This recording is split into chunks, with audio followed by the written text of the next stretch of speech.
ملک کی سلامتی کے حوالے سے جو پیش رفت کی ہے، جو ناپاک جو عزائم ہیں ان کے خلاف سخت کارروائی کی جائے گی، تو اس کے پیچھے کوئی سمجھتے ہیں کوئی اتنا طویل اجلاس کرنے کے پیچھے بھی کوئی لاجک تھی کہ اتنا اس معاملے پر غور فکر کیا گیا ہے کہ ان لوگوں کو کس طرح جو ہے کیفر کردار تک پہنچایا جائے؟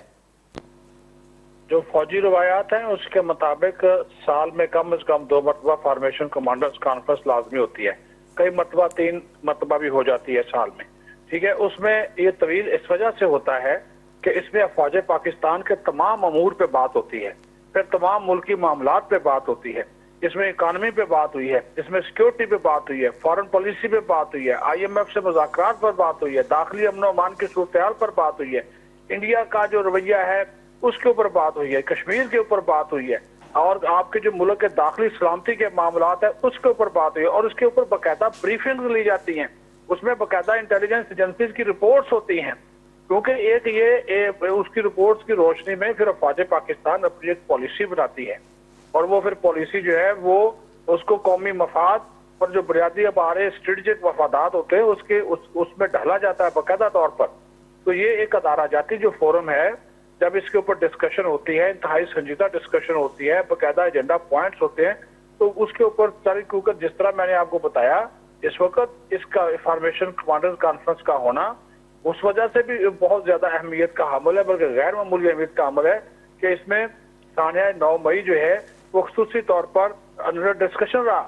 دیکھیے افواج پاکستان ملک کی سلامتی، جغرافیائی حدود اور ملک کے دفاع کی ضامن ہے، اور جو بھی جس ملک میں بھی فوج کمزور ہوتی ہے اس ملک کی پھر سلامتی اور بقا خطرے میں پڑتی ہے۔ ایسی مثالیں دی گئیں کہ عراق کی صورتحال ہے، شام کی صورتحال ہے، لبنان، لیبیا، آپ دیکھ لیں وہاں پہ جہاں فوج کمزور کی گئی اور بنیادی ایجنڈے کے تحت کی گئی۔ ایک چیز میں آپ کو بتا دوں کہ یہ آج بھی ڈسکس ہوئی اور اس فارمیشن کمانڈرز کانفرنس کے دوران بھی ڈسکس ہوئی کہ یہ جو کہہ رہے ہیں تحریک انصاف والے کہ یہ جی 9 مئی میں ہم جو ہے وہ شرپسند عناصر کسی اور جگہ سے آ گئے، ادھر سے آ گئے، نہ، بالکل نہیں۔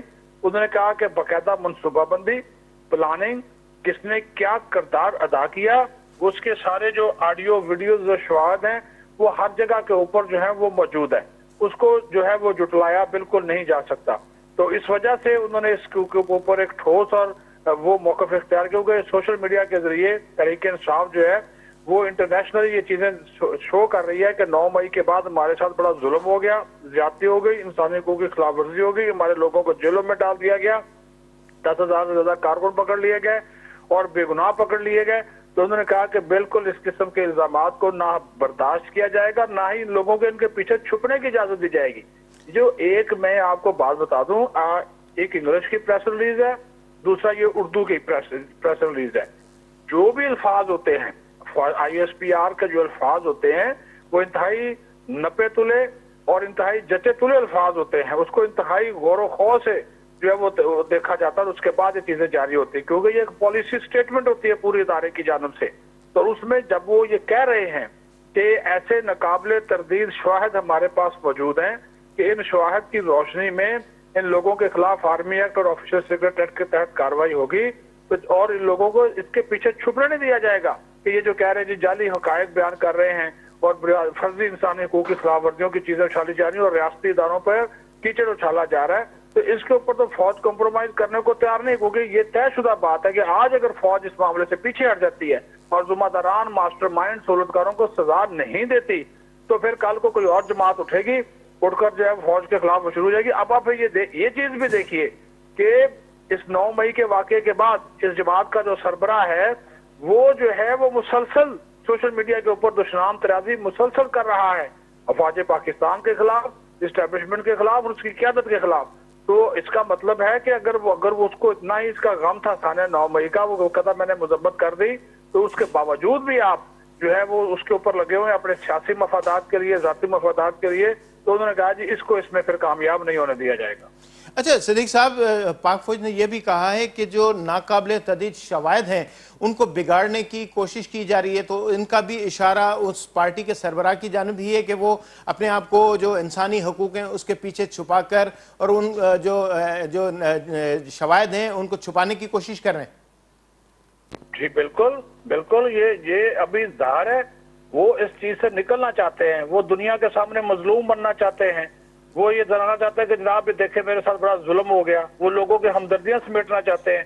لیکن یہ پھر وہ ان ویڈیوز کا ہم کیا کریں, ان آڈیوز کا ہم کیا کریں, ان کی ٹیلی فون کالز کا ہم کیا کریں جو کہ منظر عام پر آ چکی, سارا ڈیٹا موجود, کس نے کس کو کال کی, پھر ان لوگوں کے اپنے جو بیانات ہیں اس کا کیا کریں, اس کو کس طرف دیکھیں.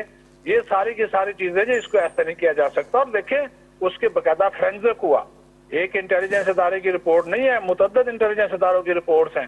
اور پھر جب یہ جو ایسے حقائق کو جھٹلانے کی کوشش کریں گے تو پھر وہ یہ کوئی نہیں ہوتا کہ جناب آپ کے پاس ہر چیز موجود ہو اور آپ صرف سیاسی ان کی جو پریشر ہے اس کے میں آ کر جو ہے ان ثبوتوں کی روشنی میں کوئی کارروائی نہ کریں. یہ پاسبل نہیں ہے. ٹھیک ہے صدیق ساجد صاحب, بہت بہت شکریہ آپ کا. صدیق ساجد اصل کے بتا رہے ہو جا ISPR پاران جو پریس ریلیز جاری کیا ان میں نہ صرف سمورن معاملن کے غور خوض کا پوئے نہ صرف نپی تلی جا گال ہوں ہے وہ تشہیر کی ہوئی ہے. اگر اڑے قسم کی حرکت کدے اگر ملکی مفادن کے خلاف کو کم کرو تو ان کے نہ صرف آرمی ایکٹ تحت نہ صرف پکڑ میں آندو ویندو بلکہ ان کے خلاف سخت کاروائی کی ویندی. اگر پان کے انسانی حقن کی دیوار ٹھائے پان کے لکائنے کی کوشش کی وئی تو اڑے قسم کی کوششوں پڑ ناکام بنائی ویندیوں. پروگرام جو بیو سیگمنٹ کناسیں ان میں ملک کی بجٹ ہے ان کے حوالے سے صنعتکار شمیم فرپو سے گال بول کنداسیں پوچھنداسیں تو بجٹ کے حوالے سے اکبرائی تھی رہی ہے ان میں انہوں حکومت کے کہڑی تجویز ڈنیوں. وقت بریک جو وٹھو تھا شارٹ بریک.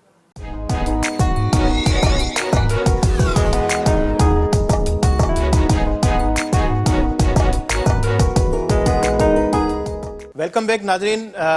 ملک کی بجٹ اچن کے حوالے سے ڈی تیزی سے ویجو اچن پہ تھا. وفاقی بجٹ 9 مئی تے پیش تھن جو امکان ہے. اڑی طرح سے صوبائی بجٹ جو مرحلے وار خاص طور سے سندھ جو بجٹ ہے وہ 10 مئی تے پیش تھن کے حوالے سے امکان ہے. وفاقی بجٹ کے حوالے سے ان وقت وفاقی وزیر ہیں ترقیاتی منصوبہ بندی خاص طور سے وزیر اعظم شہباز شریف کی صدارت میں مختلف اجلاس کیا پہ تھا ون. ملک کی بجٹ ہے خاص طور سے ان وقت IMF وارو جو معاملو ہے بنا IMF کے پہلی دفعہ کافی سالن کا پوئے یہ بجٹ جو تیار کیا پہ تو ونے بدائے پہ تو ونے تو وفاقی بجٹ لگ بھگ 6 خرب روپیہ جو خسارے کی ہوں 6000 ارب روپیہ یعنی 6 خرب روپیہ قرضن کی ادائیگی کے مد میں 3700 ارب روپیہ ادا کیا ویندا. دفاع کے حوالے سے 1800 ارب روپیہ مختص کیا ویندا. اڑی طرح سے سبسڈی جو پروگرام ہے وہ بھی منصوبو ہے پروگرام رکھنے کے حوالے سے جن میں خاص طور سے بجلی گیس پیٹرول خوراک کے حوالے سے 1400 ارب روپیہ رکھا ویندا. اڑے طرح سے BISP لائے 115 ارب روپین میں ودائے 350 کا 450 ارب روپیہ تائیں رکھنے کی تجویز ہے. بیت المال کے حوالے سے 12 ارب روپیہ رکھا ویندا. صحت کے حوالے سے 12 ارب روپیہ رکھا ویندا.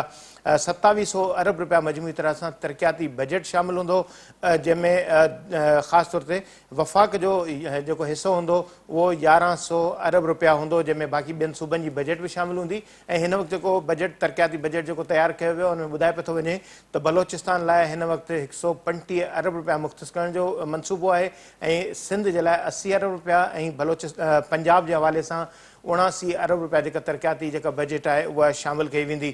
خاص طور سے ملک میں ودندڑ غربت واری صورتحال ہے ان کے نظر میں رکھندے بجٹ کی تیاری میں یہ منصوبہ جڑیا ون.